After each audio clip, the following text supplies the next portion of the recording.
Good evening, everyone. Thank you for joining us to another session of the videocast. Today, we're going to talk about insurance, and we have invited two very experienced members of the insurance advisor team located in Sydney from i-Cover. Jointly, Steve and Tim have nearly 40 years of experience. And today, we're going to talk about the needs, eventual needs of insurance, both from the business point of view and also from potential landlord in car or even property point of view. Good evening to you two. Good to be here. Thanks, Guy. Yeah, look, there are many questions and doubts that the Chinese community might have in relation to insurance, especially because from my point of view, when I was growing up, the main effect of an insurance advisor in China is not really perceived very well because the product that they are promoting mainly is life insurance or so-called life insurance. So what are the differences between the insurance broker in China and the insurance brokers in Australia, and what are the different types of product that you guys potentially will be promoting that are different from the one that we experience overseas in China, namely? Yeah, good question. And, you know, I know there is a perception of the life insurance brokers. There's probably not too much difference here in Australia, but, and that's the perception, I guess, that it's very much a drive for commission and maybe moving policies around on a regular basis to try and line those pockets a little bit more. So Steve and I, it's a different licensing, so we don't work in the life insurance space. It's very niche, but so the general insurance space covers off a multitude of products, but basically, from a day-to-day perspective, is everything you see. So all the businesses that are operating, cars driving down the street, houses that need insurance, is everything that we work on. So I guess the main difference, just in short, between the life insurance side of things and I guess that commission grab is, you know, any insurance advisors in Australia, the structure is very much around an advice model. So understanding the risk of our clients, being able to, you know, formally sort of pass it on to the insurers, find the best product, the best pricing available, and then be able to deliver that back with the right advice to the client at the end of the day to protect their assets. Yeah, I think here in Australia, the main thing is, from an insurance perspective, advisors or brokers are looked at similar to an accountant or a law firm or a solicitor. You know, we're looked at as part of the trusted business advice model for that client. So it's not just all revolving around, you know, paying money, getting cover. It's also around peace of mind and advising on risk and ways to manage that risk. Because it's not just insurance, they can manage risk, you know, through insurance, but also they can self-manage risk as well. So it's helping clients to understand the best ways to manage their risk. So can I summarize from that it will be a wise decision for any business owner to have an insurance advisor on board, so to advise them in relation to many different potential risks that they might come into? Absolutely. Yeah, we would always recommend that. And, you know, the role of an insurance advisor has really developed and changed over the last 10 to 15 years in Australia. And it goes back to what I just mentioned around being part of their trusted team for their business. There are so many risks that businesses face. And, you know, Australia is such a litigious place that you're exposed to many different aspects through your business, you know, be it your property, your stock, business interruption, you know, loss of profits following a claim, you know, to your vehicles, things like that are easy. But then you're looking at liability, you know, third-party personal injury, third-party property damage, professional indemnity, you know, resulting from advice or lack thereof. You know, the list goes on and on and on. And it's really endless, the risks that a business can be exposed to. Yeah. Let's touch on just really quickly there, Kai. Something Steve said about being litigious. I heard a statistic the other day. Everyone thinks America is so litigious, you know, that you slip and fall, everyone sues each other. Australia, per capita, is more litigious than America. Right. So, you know, we've very much followed that trend of, okay, well, I'll hold someone else responsible. You know, it's not my fault. And quite often it's not. But that's why insurance is there, particularly public liability and professional indemnity, where there's that perspective or possibility of being sued. Well, another question following on from what you guys just said was that there is apparently a subdivision of different types of advisors. So you just mentioned that life insurance is dealt by a different type of licensing. So there needs to be a license in order to become an advisor. And there is so what are the different types of advisors? So we can have an understanding on those. Yeah, certainly. Compliance, like in anything, I'm sure you'd fully be aware of it in your law practice, controls our lives to some extent. So, yeah, there's been a big push to professionalise the industry over the last 20 years or so, and to really get rid of the cowboys that are out there sort of shooting from the hip and trying to sell things and not fully understanding them and not really putting the client at the forefront of the purchase and making sure that it's suitable and fit for purpose. So I guess to summarize, like, yes, there's life insurance that they look at that as a very niche type of insurance. So the credentials required and the licensing and the compliance that's attached to that is very specific, and hence that's a different sector altogether. Same as health insurance, they're sort of intertwined. But yeah, general insurance covers, as Steve touched on before, basically everything outside of that. So we even dabble in like aviation, large marine risks where it's cargo or carriers cover. Any sort of industrial sized building, high-rise tower. So we can probably summarize it with 3 categories: so life insurance, health insurance, and general insurance. Would it be okay? That's right. And today we're talking about general insurance, I presume, because now look, general insurance is very broad because it covers everything else other than health and life insurance. But I wanted to focus predominantly on business insurance because on my day-to-day practice, I deal with landlords, which in turn can be seen as a small business with a small asset there, or other businesses that do run their own restaurants or any other activity. Now, starting with that, what sort of type of different insurance can we have, say, for instance, for a small business owner in order to protect their own interest? And let's use an example of restaurants, for instance. So a restaurant located in Canberra or in Sydney, wherever it might be, what will be the mandatory insurance that they will need to get? And what will be the recommended insurance from your experience that you might suggest and considering? Yep. Well, I guess from a mandatory perspective, workers' comp is really the core thing that's mandatory. So as soon as you have staff, employees, you have to have workers' compensation, and that's across the board in all states and territories. If you're a PTY limited company and you're only by yourself, you still have to have workers' comp. So it's actually the company that's taking out the cover for the employees of that company. So there's a misconception there. Yeah, sorry to interrupt. I'll interrupt you on an ongoing basis when so we clarify, because so you're saying that even if it's a company with no employees, workers' comp is actually required as a mandatory insurance. Technically, even if you're, say it's Tim Egan's PTY Limited and I'm the only person, well, I'm technically an employee of that PTY Limited company. So it's the company's responsibility to take out the insurance for me. Even if I was a director, unpaid director, because in a small business community, we do have a lot of those owners ran businesses, say a small coffee shop or I wouldn't say restaurant, but some small businesses whereby the owner registers a company as a director and he's not actually getting paid a wage, so therefore technically not an employee. So for that sort of scenario, are they still required to buy workers' compensation insurance?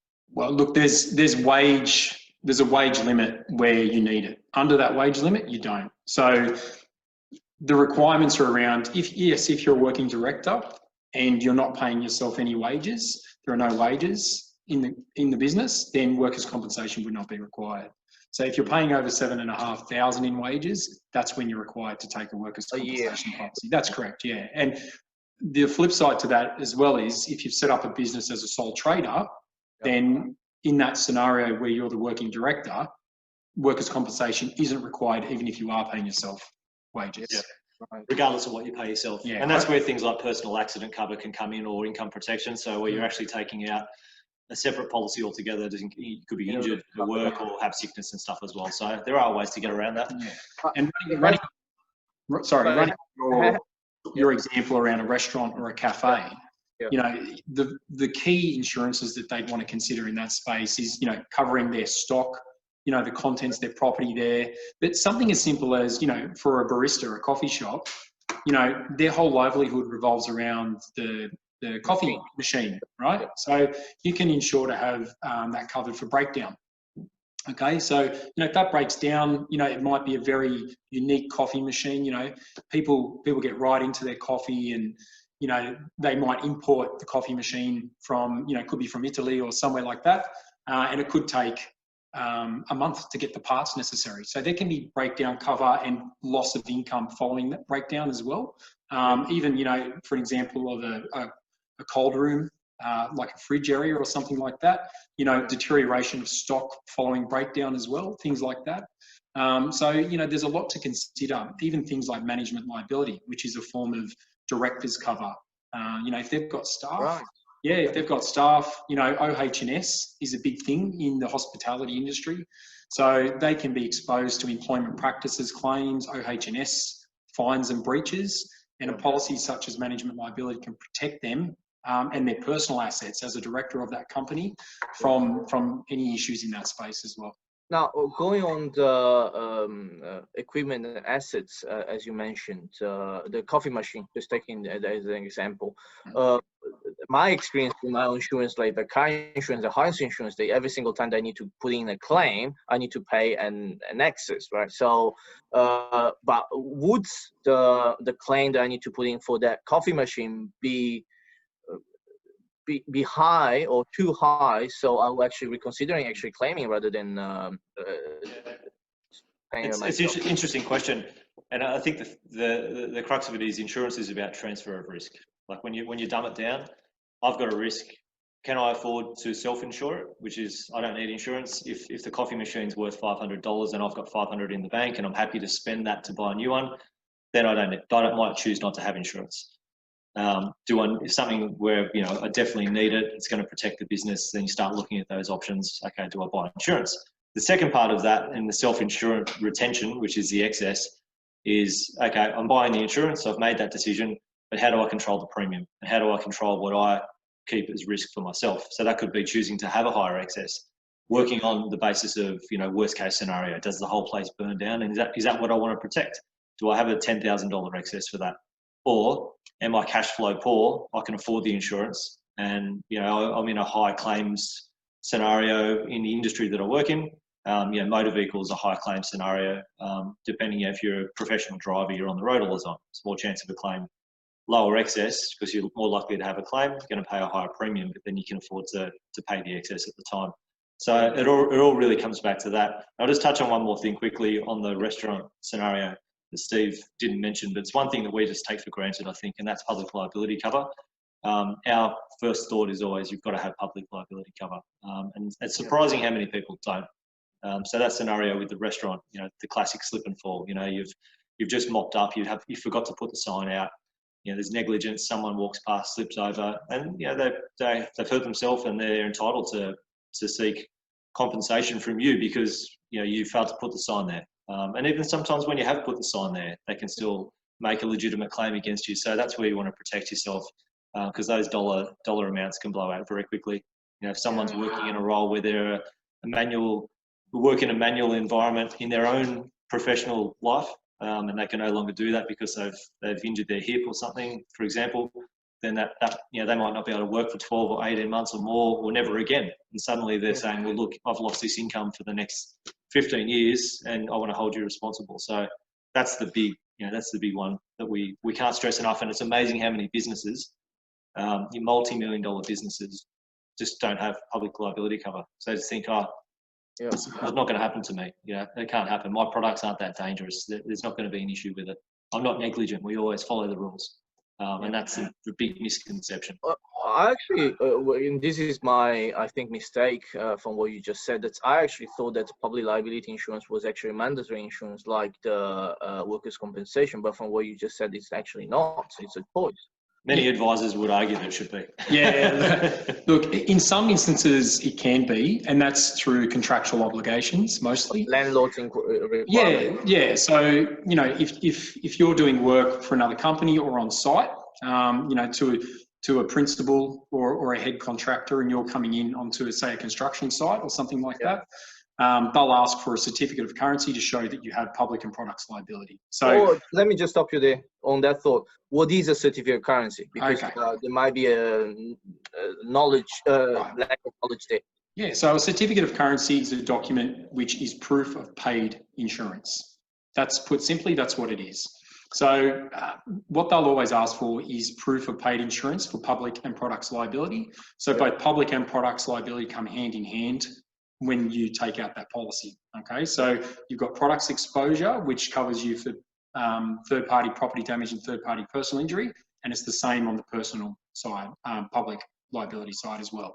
So you'll only be able to get it once you paid. So when will that document be released? Well, it can be ready as quickly as you need it. That's the thing. So, you know, we touched on before, the job of an advisor such as us is to, you know, work within the client's business and their needs, right? Meet their needs. So understanding what they need. If they need that certificate the same day they're taking out the public liability, we work with them to get that done. So, you know, because we know that sometimes they can't work, or they can't go onto a site, or they can't take tenancy of a property until they can show that they've got that cover to ensure they're protected. Yeah. Similar to domestic landlords. So whilst, you know, when you asked before about what's a mandatory cover, it's technically not mandatory, but if you're taking out $1 million loan to buy a property, the bank's going to say, hey, I want to guarantee that if this burns down, that you've got something that's going to pay that $1 million back, and we're going to be reimbursed. So, you know, it almost becomes mandatory via contract, as Steve mentioned before. So, you know, the bank will say, we're not going to sign up over the million until you show us a certificate that you are insured, that it's paid. It's you know, there's a policy number, that it's fully up to date. Okay, well, on that, tagging on that, on those questions. So, what are the steps in order to get an insurance? Because from my layman point of view, we normally talk to the insurer or advisor in order to get a quote. And often I've seen clients who provided me with the quotes, thinking that was actually the insurance. Now we just explain what is the certificate of currency. So in the purchase process or in the acquisition process, what are the key steps, and how long would they normally take? Because I do have clients who normally approach us for public liability who thinks that they might be in place in a couple of hours rather than maybe a couple of days or weeks. Yeah, so look, there's various ways you can take out insurance. The most simple way, I suppose, is to go, like you mentioned, direct to an insurer, which can be done for basic insurances, things like home and car, even basic business insurance. But, you know, there's dangers and pitfalls to that, because insurers will often place limitations or exclusions on policies. So you think you're taking out a liability policy to cover you for your business activities, but little do you know, there's fine print, you know, excluding key coverages that you really need, and exposes you to potential large claims in your business. So, you know, we would recommend approaching an advisor such as ourselves, and we would work with you to understand your requirements for insurance, what your business does, what's important to you, what your key exposures and risks are in what you do. We would then approach the market, multiple insurers. So our job would be to find the right cover, firstly, the right price, and then advise you on that cover and the best ways to manage your risk utilising that cover. So there can be various options to take, but in regards to timeframes, we can work within the timeframes that the client needs. And in most cases, you know, it can be the same day that they need to start, because, you know, insurance is one of these things that is last thought of by a lot of people. So we understand there can be quite an urgent need to get cover in place and get things organised. And it really comes back to the complexity of the risk. You know, if it's a straightforward risk, public liability, someone needs to get on site, they're going to be a contractor working for a builder. Great. Okay. Where are you working? How much are you earning? How many people are on your team? What's your experience? Have you had claims? Great. Then we can go from there. So yeah, just basically answering a bunch of questions before. Yeah. Quite often it's just a phone conversation, or you know, if required, it could be a face-to-face meeting. You know, non-confrontational. It can be over a coffee, can be over the phone, can be over a Zoom meeting such as this. So you know. So, well, you just touched on the point that we could potentially buy insurance directly from the insurer, but what I've noticed that we can buy car insurance and home and content insurance directly from the insurer, and maybe even health.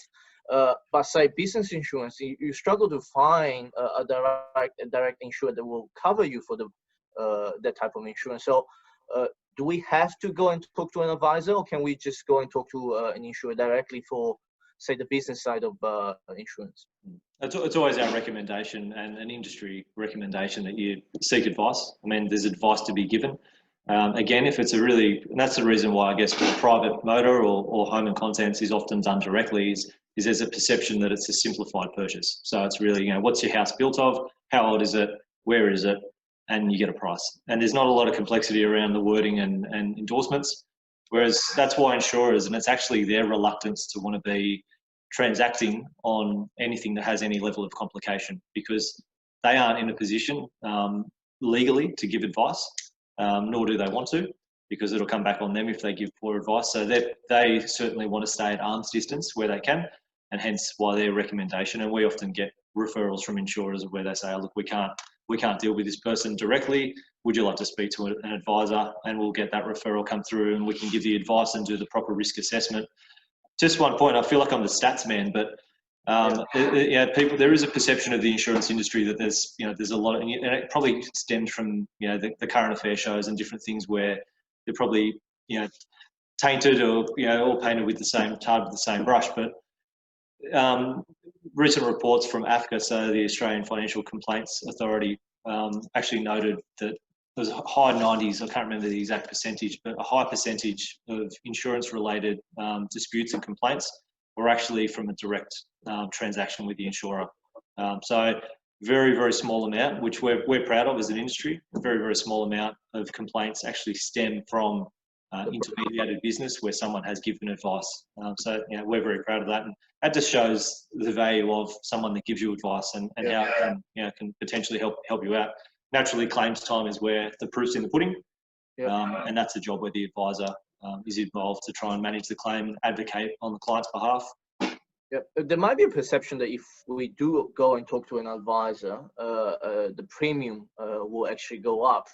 Is that true by any means? It's not always true. The value in advice is invaluable, basically, right? Yeah. So Tim really hit the nail on the head talking about then advice and insurers not being able to provide that advice. So the issue you have approaching an insurer directly is that you're not aware of the coverage that you're actually getting at the end of the day. They're not going to talk to you about cover and about risk and things like that, where you will with an advisor.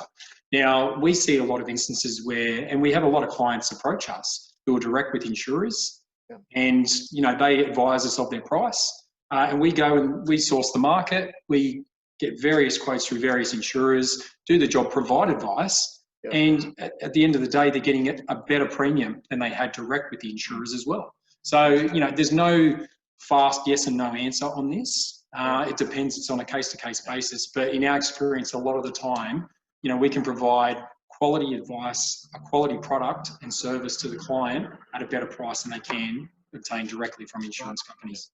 Now, taking on the price points, once a quote has been produced by the insurer or the advisor, I have had the experience whereby you go back to the direct insurer and say, hey, another insurer is providing a better quote, and etc.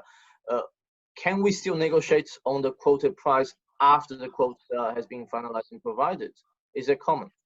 Not common, no.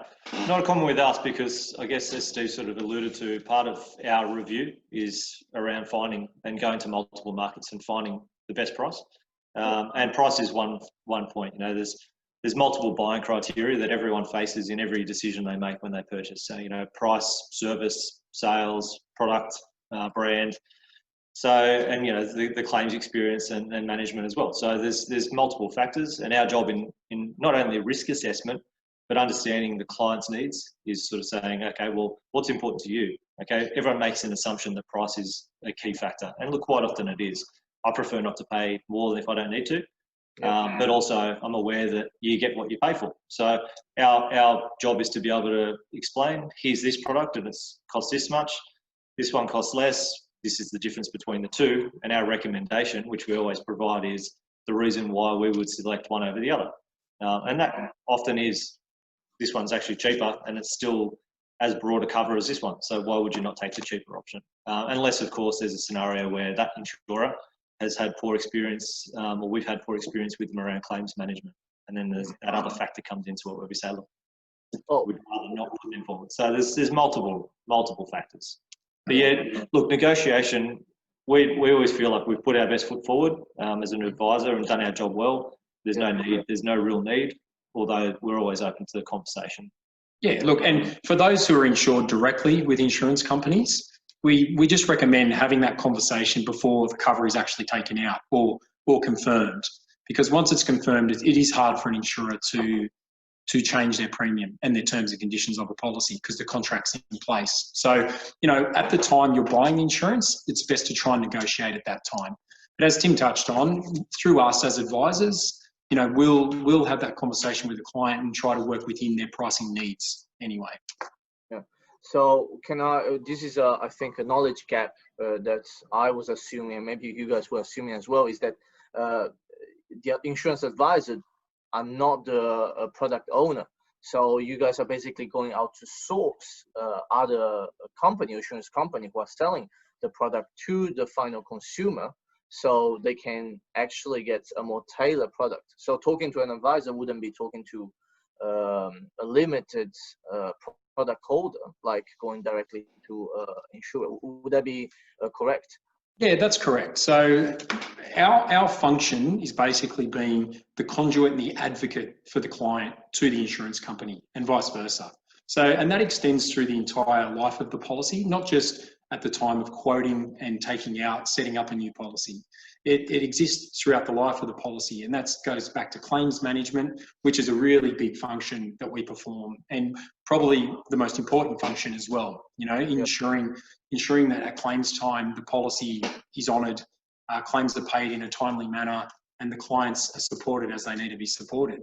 Now, it does go back and forth between insurance companies and advisors, and quite often our job is really to make things easier for the client in dealing with an insurance company, because it can be very technical and difficult at times. Yeah, there's a level of interpretation with claims. And at the end of the day, it's just a piece of paper. Like that's the difficult thing with an insurance contract. You pay for something and there's nothing tangible that you get for it. And it often becomes a grudge purchase because of that, because you never see the reward or, you know, what the actual benefit is. So claim time is where that proof, you know, it's delivering on the promise, and that's what the insurer, that's what we hold them accountable to do within the parameters of the contract.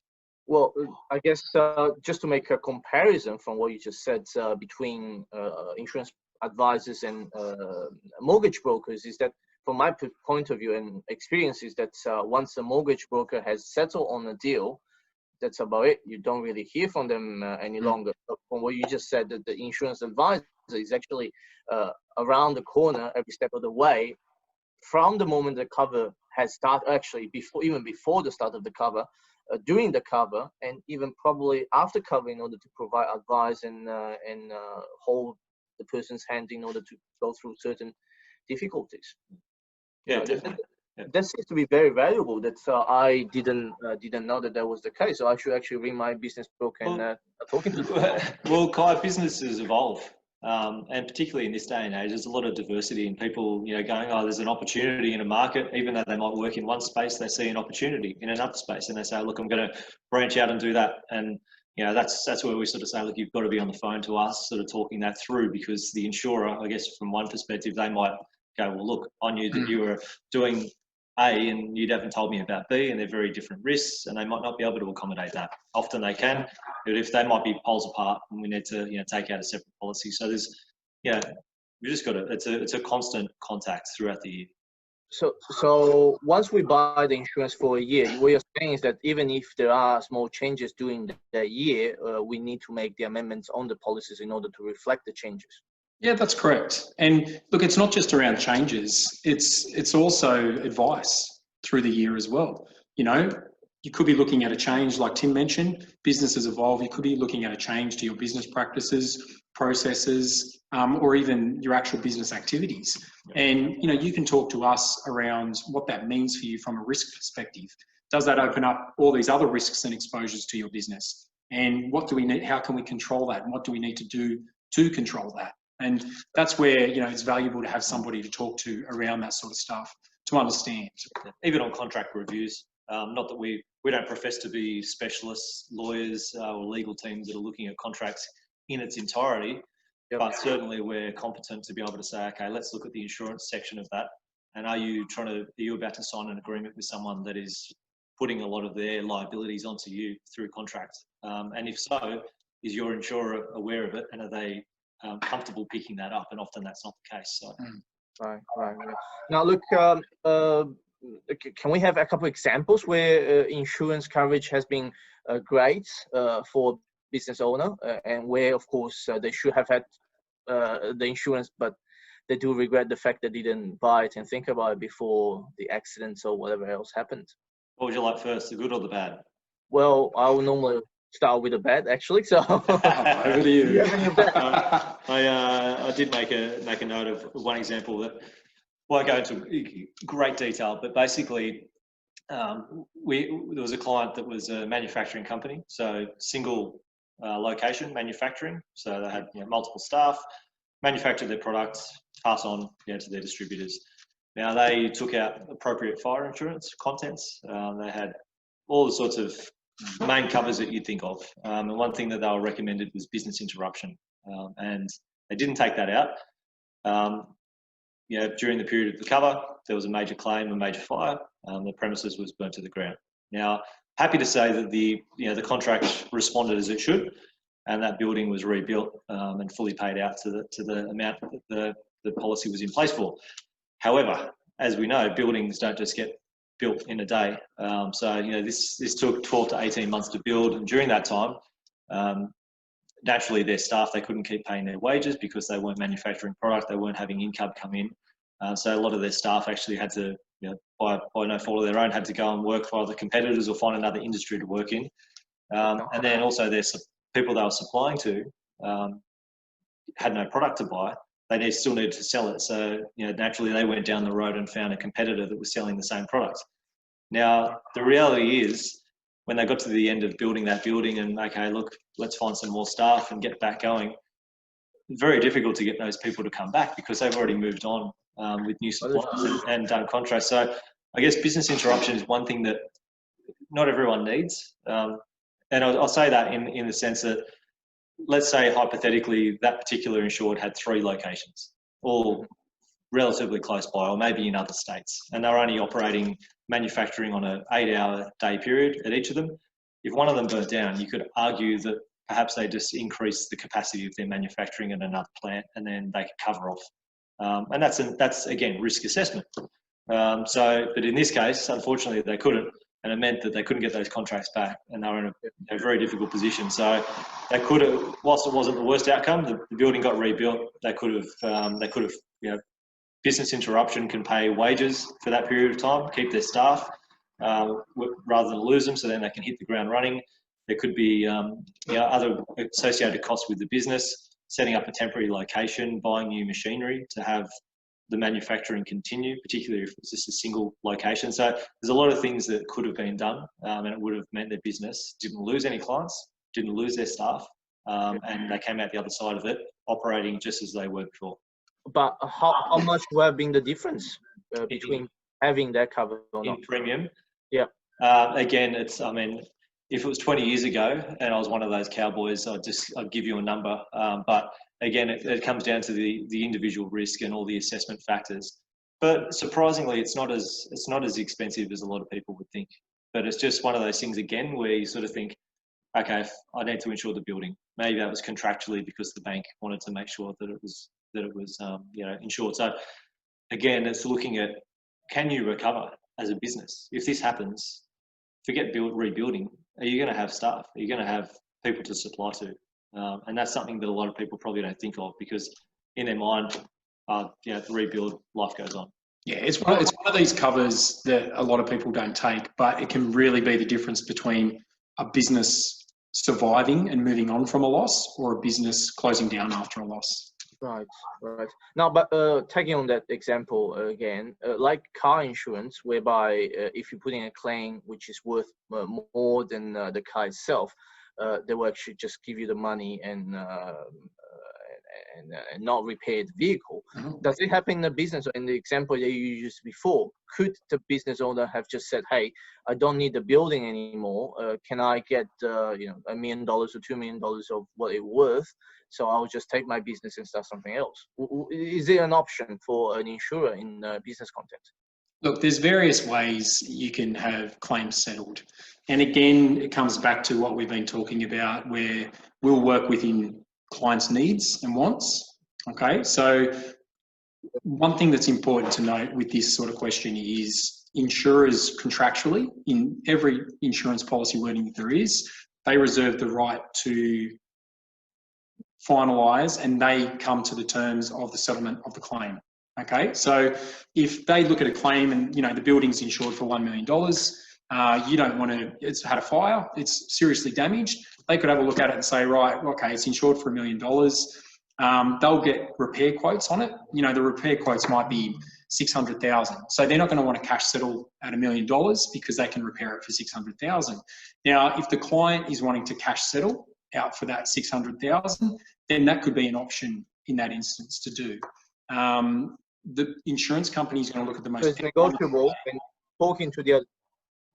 So it's negotiable and talking to the advisor will be the solution. Oh, yeah, absolutely. It's negotiable, always negotiable, but the insurance company is going to look at the most economical way to settle the claim, because often we're talking about quite large costs involved. So, they're going to look at what's best for them and for the client as well. And it's our job to make sure that every party's looked after in that scenario. The other thing, Kai, as well, is insurance companies, obviously with their size and clout, they have, they can source, building materials and builders and all those costings at a lower amount than what you or I could. So they might say, okay, it was insured for $1 million and it cost that person $1 million initially to build it, but their replacement cost to rebuild it might only be $750,000. So they might say, look, yeah, it's worth $1 million. You want $1 million, but we can do it for $750,000. Why would we give you $1 million? And the other thing to consider too, and this is at the core again of all insurance products and the whole premise of insurance, is to put people back in the position they were before the claim happened. So you can't benefit from insurance. You shouldn't ever get ahead of where you were. Right. That's another thing that's really important to remember. Yep, no problem. Oh, then now the good info, the good. That was a half good, half bad one. Yeah. Well, yeah, I guess the building got rebuilt. That was the. Yeah, that's right. Yeah. So look, there's countless good examples that we can always give. Okay, from residential landlords policies, houses burning down to being rebuilt and having tenants, having loss of rent covered whilst they're rebuilding, things like that. That's quite a simple claim. Motor claims getting paid all the time, very quickly as well. But a key example I want to touch on, which is a really good news story as well, is a cover I mentioned earlier on in our chat called management liability, which covers, that's when we were talking about restaurants or a cafe, our hospitality industry. So management liability is a policy that covers the directors and officers of the company. Covers statutory liability, so fines and penalties that may be imposed on the business or the director, employment practices liability, things like that. Okay. Now, a claim example we have is in the construction industry. Now, the construction industry in Australia is really highly fined and penalised around OH&S breaches. So this is an important cover to consider, especially in that space. Now, we had a company who was a builder. They had a contractor on site who injured his arm. Now, this was injured through various OH&S breaches on site, which they weren't up to scratch on. Now, an investigation was taking place. They were fined, the business was fined $400,000 for these particular breaches, these OH&S breaches, right? So that's picked up under the management liability policy. And then there was also $200,000 in defence costs just to defend this claim. So, and that's what people don't realise. Yeah, correct. So people don't realise that defence costs form a really large part of management liability, but also liability claims. It's a really big part of the cover is defence costs, and defence costs can really stack up as well. Now, we're talking about $600,000 in a claim payment here for a construction company that had a turnover of about $250,000 annually. So, you know, $600,000 would potentially shut this business down for good. So they're able to get through this, have the claims paid and settled, and continue operating. You know, there's 5 employees in this business, and if this business shut down, they all don't have jobs anymore. You know, so it's a really good news story about the person who was injured being compensated as well. But, you know, court costs, coverage, fines and penalties being covered for the business owner as well as all the staff being able to stay in jobs. Yeah. Okay. Well, that's definitely a good example. Look, I've actually heard that let's say last year in Canberra there was a promotion ran by a developer in town, whereby if you were lucky enough to draw a certain element, you'll be rewarded with $1 million.